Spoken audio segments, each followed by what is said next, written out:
So Okay. each different community has their own local volunteers. So in Ventura County and LA County, we have about 150 licensed clinicians that volunteer for us. And so those 150 clinicians are serving veteran military family members, borderline fire victims, all throughout the population. So like I said, we have about just over 7,000 licensed clinicians throughout the country, and we're always looking for more. So, and again, we're relatively new, so this might be the first time you've ever heard of us, but I would encourage you to check out our project. So why am I here? I am here because we now have a new contract with the County of Ventura Behavioral Health Department to help with opioid prevention and educate parents, community members, and youth and adolescents about opioids and preventing the spread of that substance abuse issue.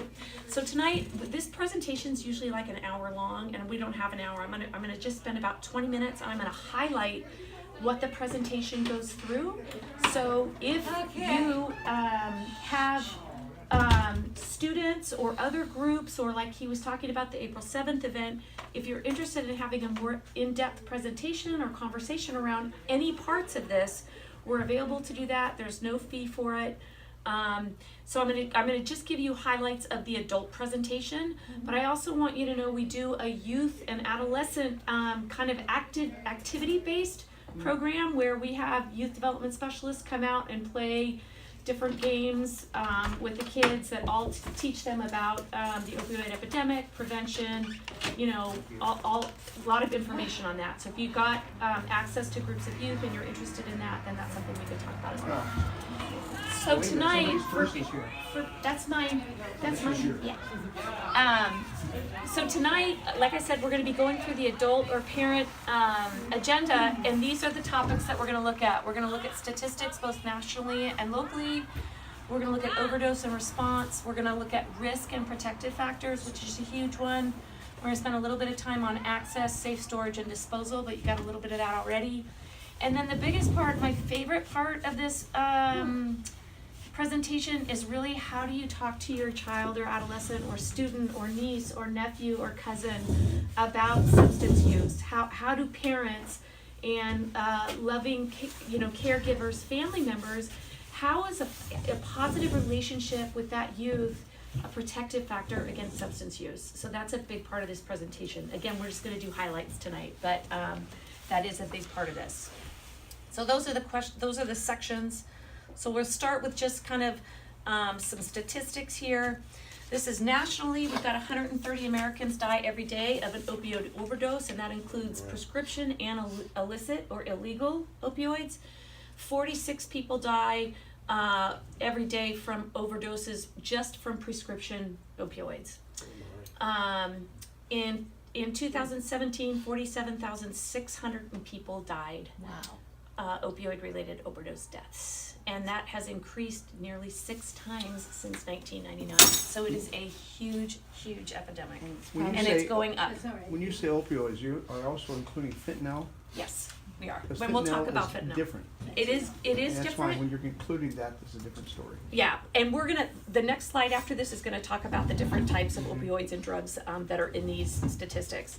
So this is from the Ventura County Coroner's Office, and this shows general drug deaths in 2018, and this is very brand new data for Ventura County, and you can see we had a total of 170 overdoses, 156 were accidental, 57 of those deaths were related to a single substance, meaning there was one drug in that person's body when they passed. And 113 of them were mixed substances, meaning they had more than one drug in their system when they passed, okay?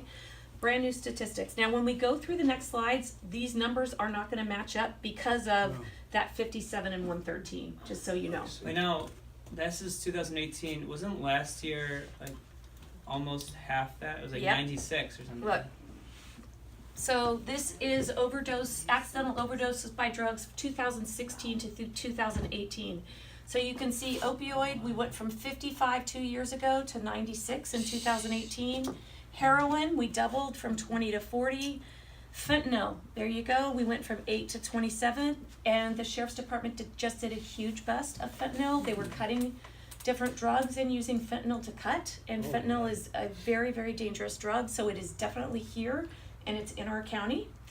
Benzo, I call that benzo, it doubled 20 to 40, ethanol went down a little bit, meth, look at the meth numbers, 33 to 78, and cocaine actually went down, so you can see. They're not using cocaine Yeah, as much as they this used to. epidemic is It's switching. the other stuff now. Yeah, Is that because the doctors are prescribing those drugs, or are they getting it from somewhere else? that's a great question. So the epidemic really started with, it being prescribed pretty freely, being overprescribed, and we'll talk about that.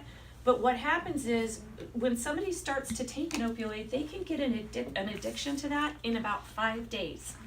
So even if, somebody gets a prescription, like, for example, my husband had an ACL replaced, and his doctor gave him 2 weeks worth of opioids. And he was like, I don't think I need it. And the doctor said, well, you might, just lock it up in your safe.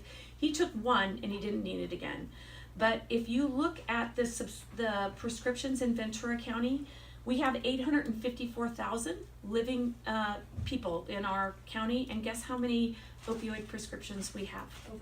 854,000. We have 610,000. 600. No, I don't know. So do you think 610,000 people in our county need opioid prescriptions? So you can see that prescriptions are part of the problem, but there's a lot of education that's being done to physicians, and we're not going to, that's a whole nother presentation that we can talk to. But what happens is, when somebody gets addicted to opioids, it starts as a prescription, then they get illicit opioids because their doctors won't give it to them anymore. Yeah. And then they turn to heroin because it's cheaper and more accessible. So that is why you're seeing that progression. So really, we're seeing a lot of different things that are affecting this epidemic. Yeah. It's more than just that. Now that we have the pharmacies being checked on Yeah. to see who gets opioids. Who gets what? Yep. They can't go from one doctor to the next and get Right. more opioids because Right. it shows up. Yeah. So that's when they go to the illicit stuff. Really? Yeah. Yes. Oh, yeah, they go from one doctor to another. You can't do it to another. anymore. They now, the pharmacies they're being checked on Yeah. to Yeah. show if this person got more No than they matter said. what county? We're talking about Ventura County. Every Oh, county's oh, different. Yeah. There's an eye cares program Oh, that doctors need Right. to enter who they're prescribing opioids to. So Exactly. pharmacists could check if somebody comes in, or a doctor can check, oh, Kirsti Thompson, she was at Dr. So-and-so's and at Right. Long's the other day. We're not prescribing to her because she's already got, right? So that is another great That's why they go to prevention. illicit fentanyl and all So that where do they stuff get coming the across the illicit? border. How does it become illicit? What happens? We'll talk about that. We'll talk Okay. about How that. does it become illicit? Yeah, what happens? Check your medicine cabinet at home, and that's one way it becomes There's illicit. a lot coming in from outside the Yep. country too. Yeah. Really? So let's not get, yeah. So here's some of our more local statistics. Again, 609,000 prescriptions were given for opioids in Ventura County. Let's see, 237 lives were saved by naloxone, which is a medication that could be administered to somebody in an overdose state. We have, you can see 5 days of use may have led to dependence. We've had 98 opioid overdose hospitalizations. 1 in 3 say they know somebody that is addicted. So these are just local facts, and there's a brochure back there that has all these facts in there if you're interested in taking that with you. So those are just some local A facts. lot of those people know they're part of a group that's using drugs, Right. and they know their friends and others that are in that group. Mm-hmm. That's why you have 3 more they know. Yeah. It's a twofold epidemic. We've got opioids that have been the most widely prescribed painkillers for many years, and now heroin is an illegal street opioid that is lower cost for a comparable high. So if people can't get their hands on opioids either through a prescription or illicitly, they will turn to heroin because it's a similar high and it's much less expensive. So you can see kind of the progression, right? Only problem is you gotta do this. Sorry? Only problem is you gotta do this. Yes. Not everybody will do that. No, you can snort it. You can snort heroin. You what? You can You snort can heroin. snort heroin, you can smoke heroin. Yeah. You can smoke things with heroin. You'd be amazed. I've No, never you had can- anybody Watch out. in my caseloads ever snort it. No, Oh, yeah. you can do any of it. You do methamphetamine. Okay. You got a little bit of a. So this is what an opioid is. These are pain relieving drugs, either naturally derived from poppy flowers or lab made semi-synthetic substitutes. They work by attaching to particular sites in the brain called opioid receptors, which carry messages to the brain. The message received is changed so the pain is no longer perceived as painful, right? So you can see why, they might be addicting, right? Medications are often formulated in combination with other substances such as ibuprofen or acetaminophen. They're very powerful. They have a high risk for dependency, and taking them in high doses in combination with other substances like alcohol, antihistamines, barbiturates or benzos, or general anesthetics can result in life-threatening respiratory distress and death. Some of the signs of abuse of opioids: fatigue, fading in and out of consciousness, slowed breathing, constricted pupils, flushed skin, dry mouth, itching, nausea, and vomiting. So these are some of the drug names. A lot of people don't know all the different names or brands of the different opioids, so you can see those up there. The generic drug name is on the left, the brand name is in the middle, and then the street name is on the right. So if you ever hear anybody using these terms, you can kind of say, hey, what's going on there, right? Vike, Biscuits, Blue Heaven, Bomb. I know a lot of people on morphine, Mm-hmm. and in the village especially. Okay. They are on morphine, and they do drink wine, and they're on morphine, so, I mean, Yeah. Wow. So people that- are abusing these In substances. Leisure Village. Yeah, the thing, I don't know about any other pharmacy, but with Kaiser, if you have a antipsychotic or any anti-whatever, Mhm. you have to get a new prescription Yeah. from your doctor Yes. before they will refill it. Yes. that is And true. then you have to sign for it. Any narcotic, and you have to show your Yeah. license. Yeah, but I don't know, I just know Kaiser does that, Yeah. which is a very safe thing, but not every place does that. I mean, I don't know if every place does that. I They just- do. Yeah, it's a Even state thing. like for Adderall or like ADD meds for kids, Mhm. the parent needs to show ID and sign for it every month. Right. Yeah, but I'm not And talking, another paper prescription. yeah, they have to Yeah. refill it. Yeah. So we're going to talk for just a second about fentanyl and other synthetics. Fentanyl are powerful synthetic opioids, and they're 50 to 100% times more potent than morphine. Fentanyl is available as a Schedule II prescription drug and under such names as Actique, Duragesic, and Sublimase.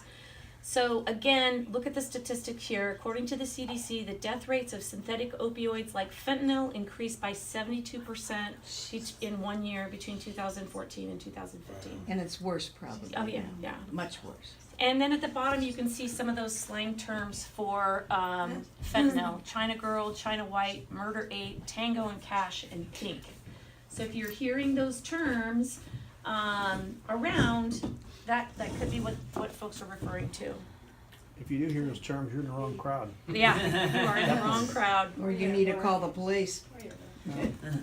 You're just in the wrong crowd. So what is an opioid overdose? It's not what they show in the Hollywood movies, like what was the one with the Quentin Tarantino, Pulp Fiction, you know, where they were stabbing her in the heart and she was foaming at the mouth. It's not that. If somebody is experiencing an overdose, what's happening is their respiratory system is slowing down to the point that they're not breathing anymore. You might hear gurgling sounds, loud labored breathing, and a lot of people think, oh, that person's just asleep, they're just mellowing out, they're super high, leave them alone. When in actuality, they could be dying. So, Michael Jackson. right. That's what he died of. Yeah. Fentanyl. Yes, oh my, That's for helping sleep. right, yeah. right. So it's important to kind of know what to look for when you're out and about, because you may see somebody and realize this person might be overdosing. When is it most common? When somebody's tolerance is low. So if they stop using for a while and they start using again and they go back to the same level, their tolerance is not as high and they're going to be in trouble. Also, if they are mixing drugs, so if they're drinking or doing other drugs and mixing it, or if they have health issues, they are sick and their immune system isn't the way it is. Mhm. Those are all symptoms of greater risk. Just quickly, Ventura County does have a overdose kit prevention program. So if anybody that is a family member can get a rescue kit, an individual with reduced tolerance due to abstaining from opioid use, these kits are available for free through the county, and the number is here. So just know that that program exists. And Ashley Nettles, who works on our team, does all the training on that and actually distributes the kits. So know that they are available in our county at no cost. All the police departments are involved in that project as well. So let's talk about risk factors a little bit. And you know, you're gonna see here kind of an ecological model of different layers of risk factors. And what we're gonna kind of look at are the individual ones. The first thing is mental illness, depression, PTSD, or anxiety. Okay, so mental health issues, emotional wellness issues, acute or chronic pain, right? Because these are prescribed, initially for acute or chronic pain. Physical health problems like fatigue, headaches, or sports injuries. How many of your high school football players or basketball players might be getting prescribed this because of pain? All sports. Right. Or a history of substance use and misuse. Relationship-wise, if you have a parent or a loved one who uses substances or suffers from mental illness, if you have a high amount of negative life events, so the ACE study, the Adverse Child Experiences study, proved that folks growing up, the higher their ACE number was, the poorer their health outcomes were, and drug exposure and drug use is an outcome of that. And then poor social connections. And then you can keep going up to, community and society and all these different things that really relate to the risk factors of substance use and abuse. And again, I'm like screaming through this. Why they use, you can see, and this is national data from SAMHSA. This is not youth specific, but we wanted to kind of show you big reason. First thing is relieve physical pain, but then you can see the other things on the other side. Relax, relieve tension, help with sleep, help with feelings or emotions, experiment, feel good, get high, increase or decrease the effects of the other drugs. They're hooked, or they're, addicted, or they've got some other reason. And you can see 11.1 million people aged 12 or older who misused prescription pain relievers in the past year. 11.1 I'm million. curious what that pie chart would look like for a teen. I'll show Do you. you have that? I'll show. It's not a pie chart, but it's this. It's Because it was so large Yeah. for pain, right. and I would assume that's older. Right. So this is specifically to youth and adolescents, and this comes for the Partnership for Drug-Free Kids. And you can see the first thing is other people, and that doesn't have to necessarily be peers. That could be parents, older brothers, sisters, cousins, aunts, uncles, or peers. So they see other people doing it, and they do it, right? To escape, right? They're having emotional wellness issues, mental health issues, and it's a way to get out of that. Pop culture, if you listen to music, if you look at videos, if you look at Instagram, this stuff is glorified, right? There's songs written about it. So, the message to teens out there today is that this is cool, this is hip, this is the way to be, right? They might have a lack of confidence. Oh, I see somebody else doing it. If I do it, I'll be their friend, right? Or this will make me feel better about myself and I'll be able to go to that party. I need to be accepted. I need to be accepted, right? Misinformation. You're It's a missing one. prescription medicine. How can it be dangerous if a doctor prescribed it, right? So they don't think anything about it being dangerous because they figure it's from a doctor, right? They're bored, they're rebellious, and it's an instant gratification, right? You pop the pill, you feel better, right? So see, these are some of the reasons why youth and adolescents choose to use. So how do we protect? And I'm going to go through this real quickly. So again, we're looking at the socio-ecological model, individual, understanding harms and risks. So doing presentations like this, not only for adults and teachers and parents, but for kids too, so they understand the risks. Now, obviously, we wouldn't do it in this type of a setting, but we really want to share the message with kids that, look, this is life-threatening, right? Having positive well-being, having a physically healthy lifestyle, being committed to school, right? So those are all protective factors. Relationships, parental monitoring, a family's disapproval of drug usage. So having those conversations and letting your kids know, look, this is not okay in our family. It's not all right. We won't accept it. Strong parental bonds, and peer attitudes and behaviors that are positive, right? And then we're not going to spend too much time on the other two. And again, this comes from SAMHSA. So this goes directly, kind of pairs with those risk factors that we talked to earlier. So one of the things that you've seen kind of throughout this presentation is kind of mental health and emotional well-being. One of the things that Give an Hour does is we run the Change Direction campaign, those little cards. I don't know if everybody got one, they got passed out, but the Change Direction campaign encourages everyone to know the 5 signs of emotional suffering, or, you know, somebody that might be mentally suffering. So those signs are somebody that's not quite acting like themselves, feeling like themselves. They used to be positive, outgoing, or they used to be very social with you and they're now withdrawn. That's a sign. So somebody that's withdrawn, so they were social with you, had a conversation, they were out and about, now they're not doing that. Somebody that's agitated, so their fuse is a lot shorter than it used to be. They used to be able to kind of roll with things, and now all of a sudden you're seeing a change, right? Their self-care has taken a hit. So they used to take good care of themselves. Maybe they exercised, maybe they didn't, maybe they showered every day, maybe they didn't abuse alcohol or substances, and now you're starting to see a change in that. You know, they're drinking more, they're not taking care of themselves like they used to.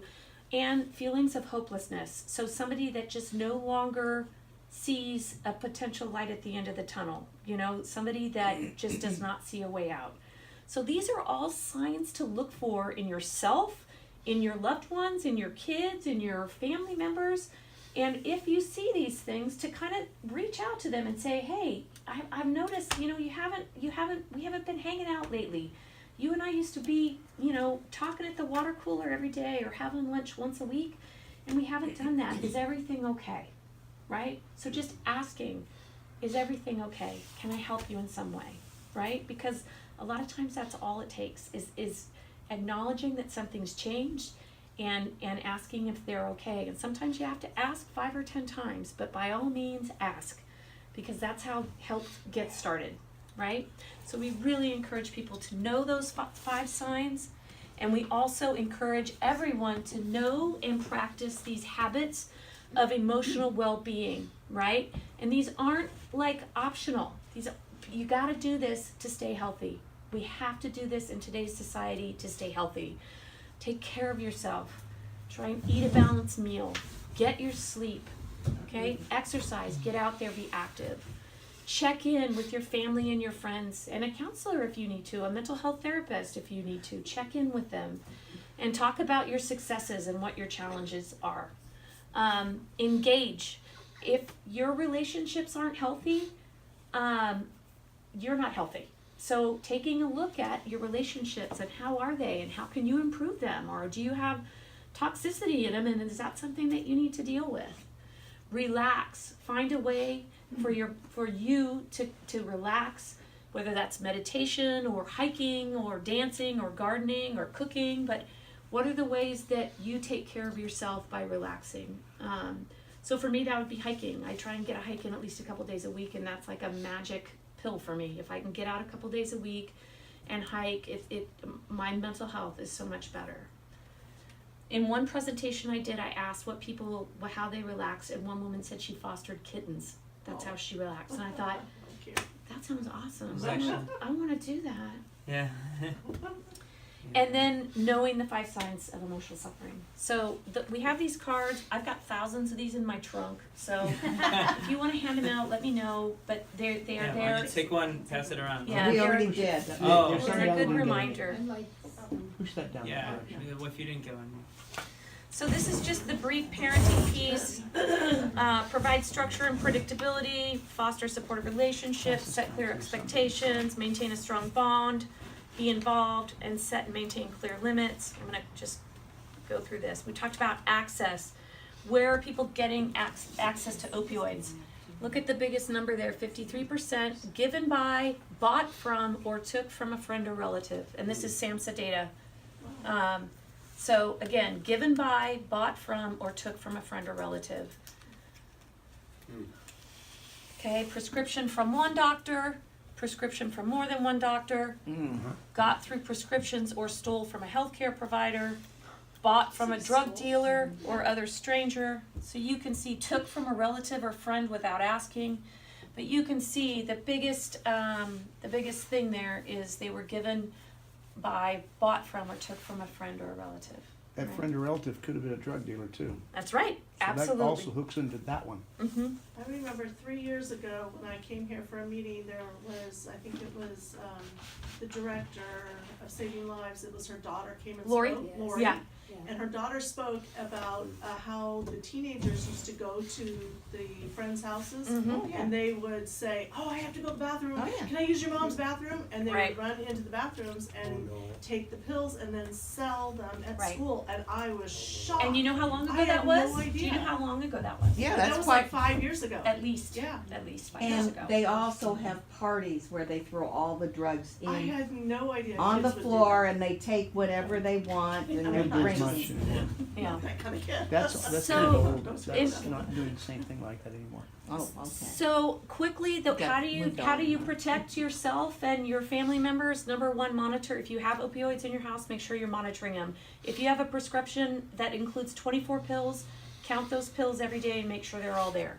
So, and if your kid is prescribed, monitor that. Don't just say, "Here's your bottle," take care of yourself. Second, secure. Make sure that they're locked up. Like I said, when my husband got his knee surgery, we locked him up in the safe because we weren't going to put it out there. We weren't going to let that option be even on the table in our home. Dispose. We talked about safe disposal at the Kaiser Pharmacy and also at the police department here in Camarillo. All throughout the county, all the police departments have safe disposal, and this slide shows all of those locations. With no questions. Right, with no questions. It's in the lobby. You just walk up and put it in there. And then I'm just going to quickly go through this because we're out of time. But this is the part on, and now it's frozen. There's something. Leisure Village. It looks like it, doesn't it? Yeah, it does. But this is kind of almost the last side talking about it. Look for openings to talk with your kids, your grandkids, kids in your neighborhood. Choose a good time and a place. Be open. Use active listening. Don't attack them. Use I statements. Understand your influence. As an adult, parents are the biggest influence in their teen's life. You might not feel that way, but it's true. That's why it's important to talk regularly. Approach it with openness and empathy to be sure you clearly communicate that you don't want your teen using drugs or alcohol. Remind them of your support and be sure to listen to what they have to say. And remember that their brains are still developing. So not until age 25 are kids fully, their frontal lobe is fully developed. So, it's going to take a lot of conversation in a way that they're going to understand it. And with that was like 20 minutes of an hour long presentation. I just wanted to give you like a little. So if you have other organizations or groups or like events that are coming up where you feel like this type of information would be helpful, we are providing it at no cost, and we would love to come out and talk to people. And we also have a program for adolescents. So if you've got groups, please. My email address is here and my phone number's here, and Yakov has it as well. But we would love to just get out there and promote our program as much as we can to help with this problem in our community and to help prevent this substance abuse issue. Thank you so much, Thank you Kirsti. very much. I You're wanna welcome.